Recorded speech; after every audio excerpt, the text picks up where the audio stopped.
નમસ્કાર વિદ્યાર્થી મિત્રો। તો પહેલા પ્રકરણની અંદર આપણે જોયું નાવડી ચાલી એનો અભ્યાસ આપણે કરી લીધો, એનો સ્વાધ્યાય પણ તમે લોકોએ લખી દીધો હશે। હવે બીજું પ્રકરણ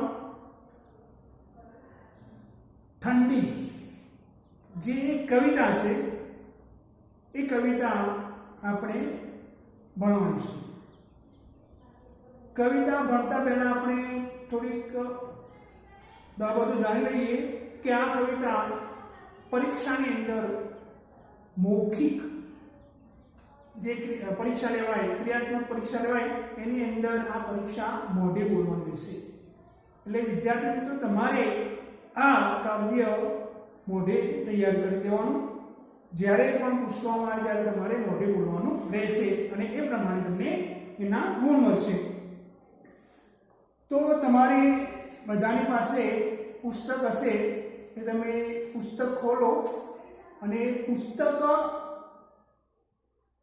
खोली अने एमां काव्य जुओ ठंडी, पेज नंबर 5 ठंडी काव्य छे, जेना कवि कृष्ण दवे। तो तमे बधा आनो राग केवो होय ए ध्यानमां राखो। हूँ गाउं छुं, तमारे एना पछी ए तैयार करवानी छे, એટલે એનો રાગ બરાબર જોઈ લેજો। કહે ટમેટુ મને પ્રીજમાં બહુ લાગે છે ઠંડી, દૂધી માસી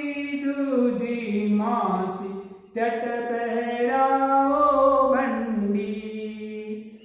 आना करता हता डार पर रमता अड़को दड़को, मीठो मीठो मने जे लागतो ए सवारनो तड़को।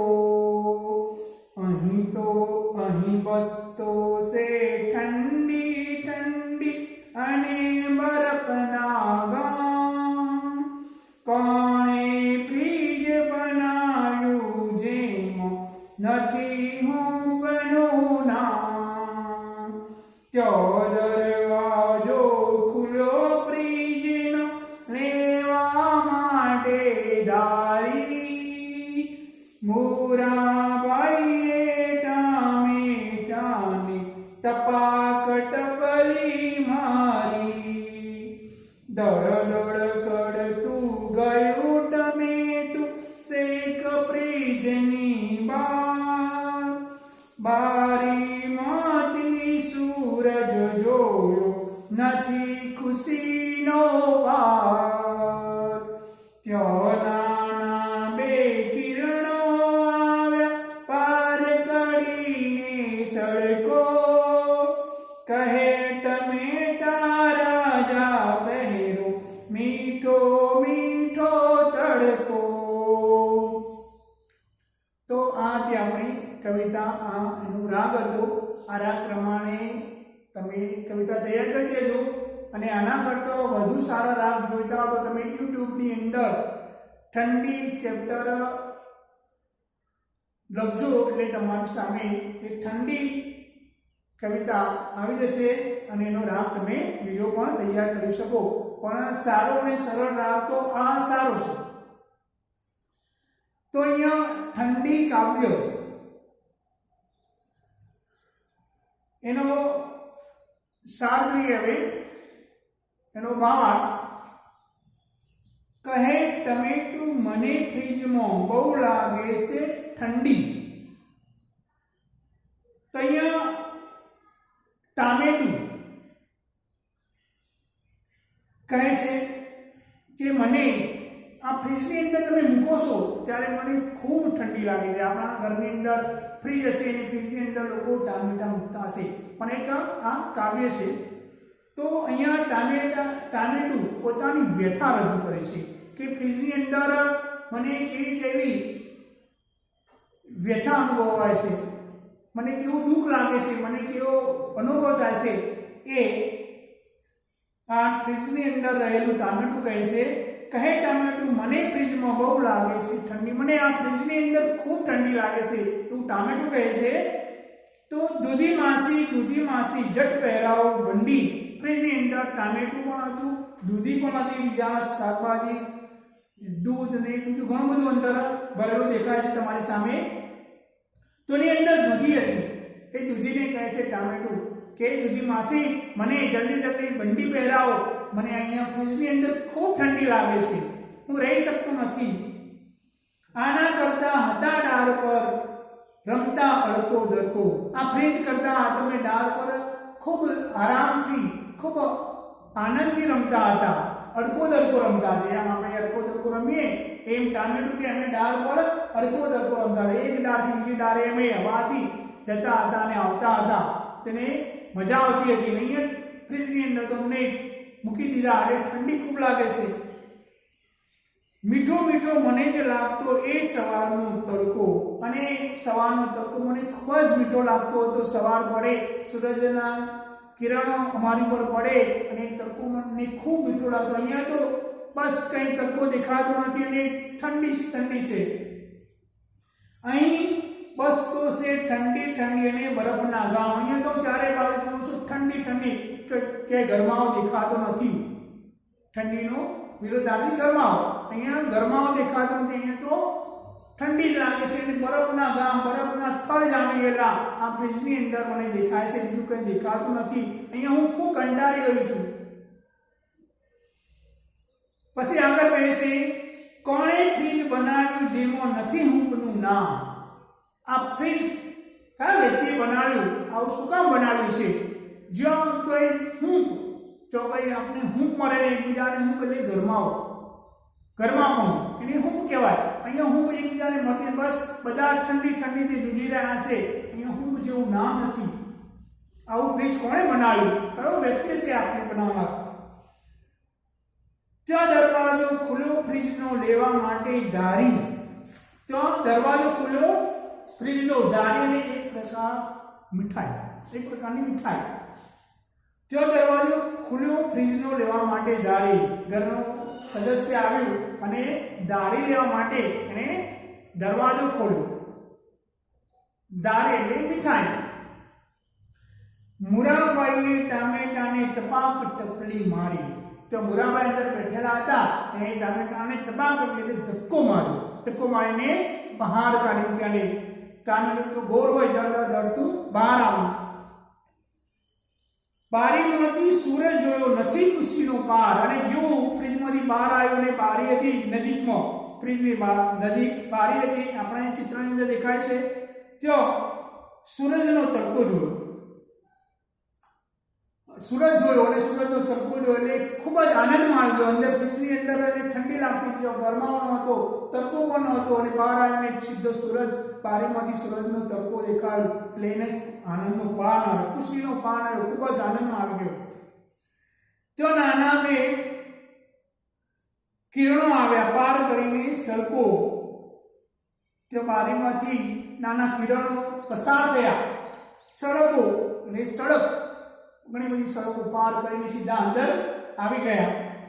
કહે ટામેટા રાજા પહેરો મીઠો મીઠો તડકો. અને કહે ટામેટા રાજા, હવે હું આવી જઈશ તમારી પાસે, હવે તમને ઠંડી લાગશે નહીં, હું મારો તડકો પહેરી લો તમે, હું તમારા પર પડું છું એટલે તમારા અંદર ગરમાવો આવી જશે, હૂંફ આવી જશે અને ફરી તમે તાજા માજા અને આનંદિત દેખાશો. તો આવી ટામેટાની વ્યથા હતી. ટામેટાને આપણે ફ્રીજની અંદર મૂકીએ તો તે કેવી વ્યથા અનુભવે છે ફ્રીજની અંદર, એ આ ઠંડી કાવ્યની અંદર ટામેટાએ પોતાની વ્યથા રજૂ કરી છે. તો આ તો આપણો ભાવાર્થમાંથી ઘણા પ્રશ્નો થઈ શકે. અહીંયા બંડી એટલે એક પ્રકારનું પેરણ, પાછળ આપણે શબ્દાર્થ, અડકો દડકો એક બારમત છે. હૂંફ ગરમાવો, ધારી મીઠાઈનું નામ. તો અહીંયા આપણે એનો સ્વાધ્યાય જોઈએ. આવડી આવો છે. એક વાક્યની અંદર ઉત્તર આપવાનો છે. ફ્રીજમાં ઠંડી કોને લાગે છે? તો ફ્રીજમાં ઠંડી ટામેટાને લાગે છે. ટામેટું બંડી પહેરાવવા કોને કહે છે? ટામેટું બંડી પહેરાવા માટે દૂધી માસીને કહે છે. ટામેટાને ડાળ પર શા માટે ગમે છે? ટામેટાને ડાળ પર અડકો દડકો રમતા હતા અને ખૂબ જ આનંદમાં હતા, એટલે ડાળ પર ખૂબ ગમે છે. ફ્રીજની અંદર ગમતું નથી. ફ્રીજનો દરવાજો શા માટે ખોલ્યો? ફ્રીજનો દરવાજો દાળી લેવા માટે ખોલ્યો. ટમેટું ખુશ કેમ થયું? ટમેટું જ્યારે ફ્રીજમાંથી બહાર અને સૂરજનો તડકો એના પર પડ્યો અને હૂંફ આવી ગઈ, તે ખુશ થઈ ગયું. પ્રશ્ન 2 નીચેના દરેક શબ્દના બે વાક્યો લખો. ફ્રીજમાં જે ઉદાહરણ આપેલું ફ્રીજમાં પાણી ઠંડુ થાય છે. ફ્રીજ રસોડામાં હોય છે, એટલે વાસી શબ્દ આપણો. વાસી ખોરાક ખવાય નહીં, વાસી ખોરાક ખાવાથી બીમાર પડાય. ઠંડી, શિયાળામાં ઠંડી લાગે છે. ઠંડીમાં લોકો ગરમ કપડાં પહેરે છે. રાજા મહાન વ્યક્તિ હોય છે. રાજાનું કહેવું બધા માને છે. સૂરજ સવારમાં પૂર્વ દિશામાં ઉગે છે. સૂરજનો તડકો બધાને સારો. 2 વાક્ય 2 થી પણ તમે વધારે વાક્યો બનાવી શકો. ત્રીજો પ્રશ્ન, નીચે આપેલા 2 શબ્દો પરથી એક વાક્ય બનાવો. ટમેટું, પંખો, 2 શબ્દ આપેલા, તો એ પંખા નીચે ટેબલ પર ટમેટું પડ્યું છે. અહીંયા એક જ વાક્યની અંદર 2 શબ્દો આવી જાય એવું વાક્ય બનાવવાનું. ઉદાહરણ આપેલું, મોબાઈલ ને બોલ પેન, દૂધી, ચોપડી, તડકો, બળદ. તો એ રીતે તમારે એ ચોપડીની અંદર પણ લખી જવાના અને નોટબુકની અંદર પણ આ સ્વાધ્યાય તમારે લખવાનો છે. બોક્સમાં આપેલ ટ્રાફિક સંકેતોને યોગ્ય સાઇન બોર્ડ સામે લખો અને આ નિશાનીઓ શું સૂચવે છે તેની ચર્ચા કરી લો. અહીંયા no parking, railway gate, no horn, speed breaker, zebra crossing, no entry, આ બધા ચિહ્નો આપેલા છે. એ ચિહ્નો તમે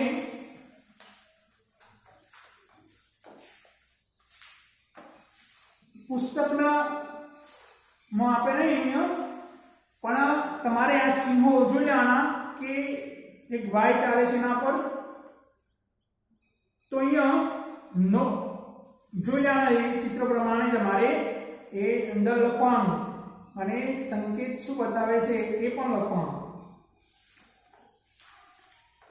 5મો પ્રશ્ન, નીચેની કાવ્ય પંક્તિઓ સ્વચ્છ અને સુવાચ્ય અક્ષરે લખો.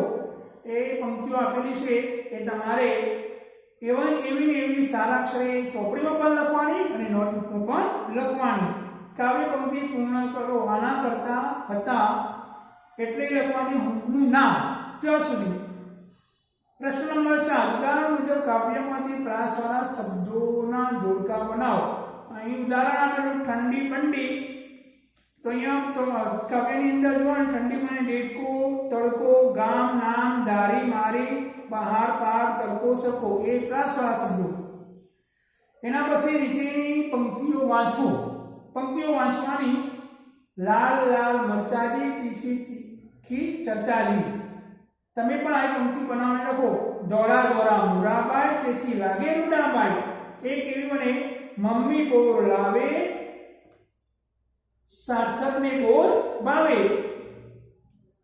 પ્રશ્ન નંબર 9, નીચેના શબ્દો શબ્દકોશના ક્રમમાં ગોઠવો. અહીંયા શબ્દો આપેલા શબ્દકોશ તમને ખબર છે કે ક, ખ, ગ એ રીતે લખવાના.